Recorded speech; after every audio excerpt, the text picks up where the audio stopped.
আমি দেখলাম আপনাদের এই গুটিয়ারি কিছু যুবক তারা এক জায়গায় বসে আমার এই হানাফি কেল্লা খুলে মানুষদেরকে বোঝাচ্ছে যে ইস্তেমাই দোয়া সম্পর্কে মুফতি নাসিরউদ্দিন চাঁদপুরি নিজেই লিখেছেন এটা বিদআত। নামাজের পর ইস্তেমাই দোয়া সম্পর্কে আমি নাকি লিখেছি ওটা বিদআত। যাদের বাংলা কিতাব বোঝার ক্ষমতা নেই, মাইকে বলা ঠিক না, কথাটা এসে যাচ্ছে ঘোড়ার লেজ। এরা আবার সহিহ বুখারী থেকে মশলা আবিষ্কার করে নিজে নিজে চলতে চাইছে। এটা কিছু বুঝতে, এটাই হলো গুমরাহি। মুফতি নাসিরউদ্দিন চাঁদপুরীর লেখা হানাফি কেল্লা বাংলাতে বোঝার ক্ষমতা যাদের নেই। আমি হানাফি কেল্লা দ্বিতীয় খণ্ডে 154, 55, 56, 57 থেকে শুরু করে এই মসনদ করে আলোচনা করেছি আপনার 166 পৃষ্ঠা পর্যন্ত। 152 থেকে শুরু হয়েছে, 52 থেকে শুরু হয়েছে, 66 পৃষ্ঠা পর্যন্ত আলোচনা করেছি।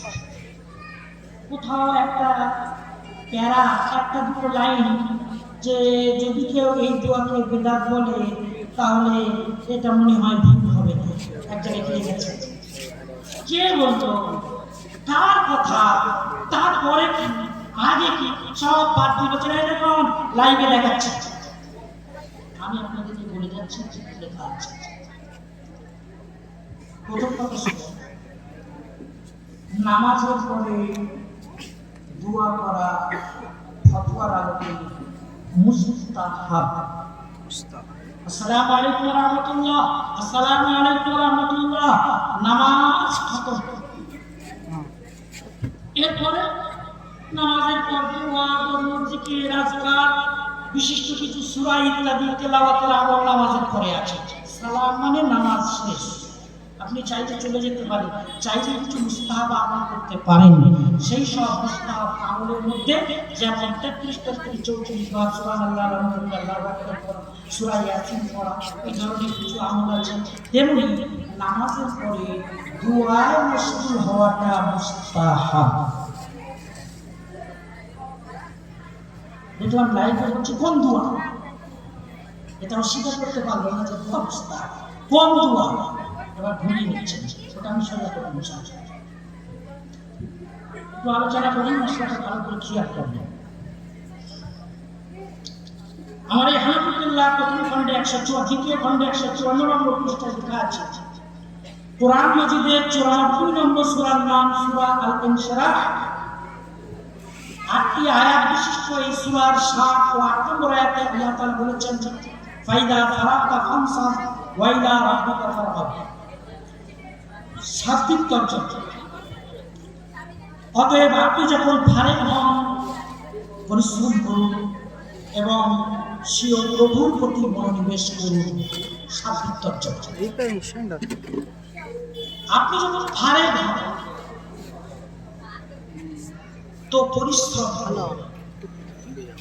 ওয়াইদা ফারাগতা, যখন আপনি ফারেক হন, বিশেষ ফারেক হন।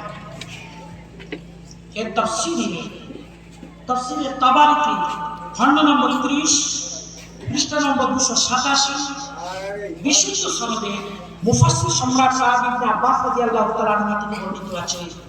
তিনি এই আয়াতের তাফসীরে বলেছেন, এর মানে হলো হে নবী, আপনি যখন ফরজ নামাজ থেকে ফারেগ হন ফানসাব, তখন জমে বসুন, ওয়াইলা রাব্বিকা ফারগাব, আর আপনার রবের দিকে মনোনিবেশ করুন। তার মানে জমে বসে দোয়া করুন, বলুন সুবহানাল্লাহ। ফরজ নামাজের পরে বসিয়ে দোয়ায় মশগুল হওয়ার কথা কোরআন মাজিদে আল্লাহর আদেশ। সূরাতুল ইনশিরাহ আয়াত নম্বর 7, 8। ফরজ নামাজের পর ইজা ফারাগতা আই মিনাল মাকতুবা, মুফাসসির সম্রাট সাহাবাদের মধ্যে সবথেকে বেশি যিনি তাফসীর বুঝতেন তিনি বলছেন আপনি যখন ফারেগ হন তার মানে ফরজ নামাজ থেকে যখন ফারিগ হন ফানসাব জমে বসুন ওয়াইলা রাব্বিকা ফারগাব আপনার রবের দিকে আপনি মনোনিবেশ করুন মানে দোয়ায় মশগুল হন। ফরজ নামাজের পরে দোয়ায় মশগুল হওয়ার নির্দেশ কোরআন মাজিদে আছে। এটা ফাইনাল ক্লাস। এবার আমাদের আহলে হাদিস ভাইরা বলছেন দোয়া মানে এখানে লাইন চলে যাচ্ছে যে দোয়া মানে ওই 33 33 34 বার দোয়া 33 33 34 বার যেটা পর্যন্ত পারবেন ওই দোয়া। আচ্ছা আমরা সুনান তিরমিজিতে যাচ্ছি। সুনান তিরমিজি 3499 নম্বর হাদিস। যারা নেট থেকে হাদিস দেখেন একটু দেখবেন। সুনান তিরমিজি 3499 নম্বর হাদিস। ইমাম তিরমিজি বলেছেন এটা হাসান পর্যায়ের সহিহ হাদিস। আবু উমামা বাহিনী রাদিয়াল্লাহু তাআলা বলেছেন রাসূলুল্লাহ সাল্লাল্লাহু আলাইহি ওয়াসাল্লামকে বলা হলো ইয়া রাসূলুল্লাহ আইয়ুদ দুআই আসমা, কোন দোয়া সবচেয়ে বেশি কবুল হয়? নবী সাল্লাল্লাহু আলাইহি ওয়াসাল্লাম বললেন জাওফুল লাইলিল আখির, শেষ রাতে তাহাজ্জুদের সময় যে দোয়া ওইটা। ও দুবুরাস সালাওয়াতুল মাকতুবাত, আর ফরজ নামাজ সমূহের পর যে দোয়া ওই দোয়া, এই দুটো দোয়া সবথেকে বেশি কবুল হয় বলেন সুবহানাল্লাহ। আচ্ছা তাহলে ফরজ নামাজের পরে, ফরজ নামাজ সমূহের পর যে দোয়া আর তাহাজ্জুদের পরে যে দোয়া, তাহাজ্জুদের পরে শেষ রাতে উঠে কি 33 33 34 বার দোয়া হয় না? হ্যাঁ, ইয়াকি করার জায়গা পাও না, হাদিসের অপব্যাখ্যা করার জায়গা পাও না। জাওফুল লাইলিল আখির, তাহাজ্জুদের সময় রাতের শেষাংশে আল্লাহর কাছে যে দোয়া করা হয়, বান্দা রুজির জন্য দোয়া করে, বান্দা তওবা ইস্তিগফারের দোয়া করে, বান্দা নিজের শিফার জন্য দোয়া করে, এই তিনটে দোয়া তাহাজ্জুদের ক্ষেত্রে বিশেষভাবে বলা আছে। বান্দা ওঠো, আমি তোমার রব, প্রথম আসমানে এসে গেছি, আছো কোন গুনাহগার, তওবা ইস্তিগফার করো, দোয়া করো, আমি আল্লাহ ক্ষমা করে দেব। আছো কোন অভাবনের মানুষ, আমার কাছে হাত তুলে মাগো, চাও, ভিক্ষা চাও, আমি দেব। তাহাজ্জুদের সময় বান্দা ওঠো, গুনাহ করেছো, আমার কাছে কাঁদো, আমি আল্লাহ ক্ষমা করে দেব।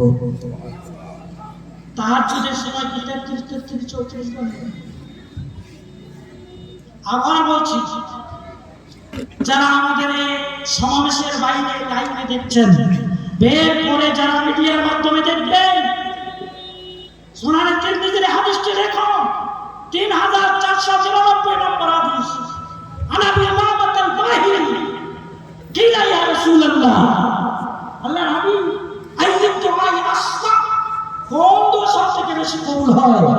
বললেন জাওফুল লাইলিল আখির, শেষ রাতের দোয়া,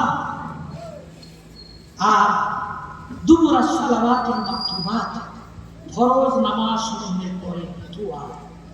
বোঝা গেল ফরজ নামাজ সমূহের পর আমরা যদি আল্লাহর কাছে হাত তুলে মানি, কাঁদি, তাহাজ্জুদে অভ্যস্ত, তাতাজাফা জুনুবুহুম আনিল মাসাজিদ, আল্লাহর বান্দারা রাতের অন্ধকারে উঠে দাঁড়িয়ে আল্লাহর কাছে কান্নাকাটি করে, ইয়াদউনা রাব্বাহুম, তারা আমাদের কাছে দোয়া করে, খাউফান ওয়া তামান, জাহান্নামের ভয়ে জান্নাত লাভের আশায় ওই যে দোয়া করে, কেঁদে কেঁদে দোয়া করে, যেমন ওই শেষ রাতের দোয়া ওই রকম দুবুরাস সালাওয়াতুল মাকতুবাত, ফরজ নামাজ সমূহের পরে যে দোয়া হয়, রাসূল সাল্লাল্লাহু আলাইহি ওয়াসাল্লাম বললেন এই দোয়া দুটো আল্লাহর কাছে সবথেকে বেশি কবুল হয়। 33 34 বার।